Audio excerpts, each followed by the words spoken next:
Oh boy, here we go. Looks like Meek Mill is tired of being labeled the poster boy for taking an L in a battle. Now don't get it twisted, it's not really a bad thing. People use Meek as an example of someone who went into a battle, lost, and took it gracefully.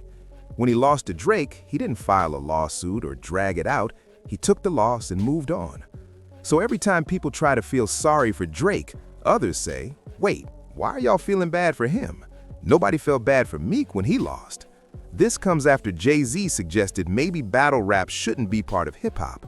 But rappers have been battling and dissing each other for decades. Now, after the Drake and Kindred battle, it feels like people are trying to change the rules for Drake.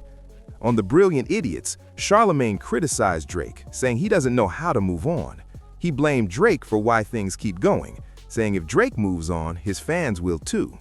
He also used Meek as an example of someone who took an L gracefully, but never escaped that label. Here's what he said. Fucking Biggie got, The smaller guy always has the upside. Meek never.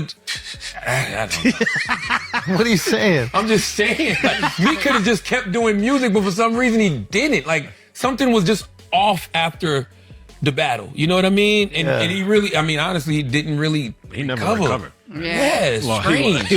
Maybe he made a lot of money though. He kind of recovered when he got with Nicki, and then it fell off again. No, they broke No, up because right after that. I know, but he was like having songs out and everything. You know what it was with Meek, man? Meek's Achilles heel to me was actually Twitter. Yeah, for sure. And when Drake called him Twitter fingers, no, what did he say? What was it?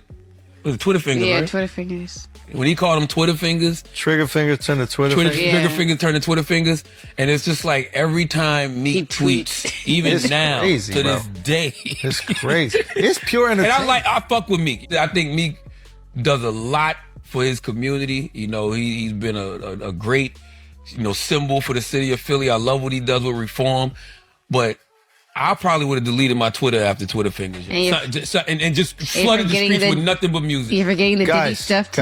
Guys, we're insane to talk every week. What? We're Right. insane to talk every week. But we're podcasters. Twitter, only Elon makes money. You know what I mean? Like you could do the same talking and tweeting you could do in bars. You could just rap. You could just do it. It's a kind of crazy thing that people are actively still talking Yeah, man. at that level. Meek should have doubled, tripled down on just rap. Just rap. Like, cause he's nice. Like, just flood the streets with music. Let social media talk. Let them be crazy. And you get off Twitter. Just give them music and keep You doing your created a community work. song also that like Philly will play for decades. Oh my god. Oh my god. Like they'll play that literally for decades. Dreams and Nightmares is like PSA level at this point. Yeah, I imagine for Philly. No, for the world. No, of course the world, but also the world also has PSA. Like the No, way but, that. I've seen Dreams and Nightmares in another country. It's the same. No, effect. I'm not trying to knock it. I'm just trying to say like the emotional connection we have for PSA, right? I'm sure Philly probably loves PSA too. And then they get Dreams and Nightmares. And if you have to ask them what we're going to come out to, what we're going to start with, in Philly, they're going to go Dreams and They was Nightmares. doing that shit at her wedding. What we do is wrong. Yo. Now, after seeing this clip go viral, Meek said enough is enough. Y'all are going to stop playing with his name and put some respect on it. He went on a rant on Instagram, and some of what he said wasn't clearly put together. Meek said he wanted to highlight what he believes is real propaganda in hip-hop, claiming people are trying to downgrade artists' brands and stop them from feeding their families. He then listed his achievements, pointing out multiple platinum and gold records since the Drake beef, saying he's still successful despite what's being said. He also addressed Charlamagne, suggesting he helped push the narrative that Meek was finished and now is doing something similar with Drake. Meek said he's on good terms with Drake and Jay-Z and wants to be left out of the drama. He mentioned business moves, tech deals, and his continued success, while also saying he's helped other artists and contributed to charity work. Meek added that he feels there's been a campaign against him, but he won't be silenced.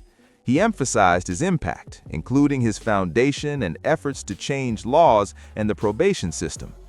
Overall, Meek's message was that despite criticism, his career is still strong and he's continuing to succeed. While his response is understandable, Many people still feel that since the Drake beef, his career hasn't been viewed the same.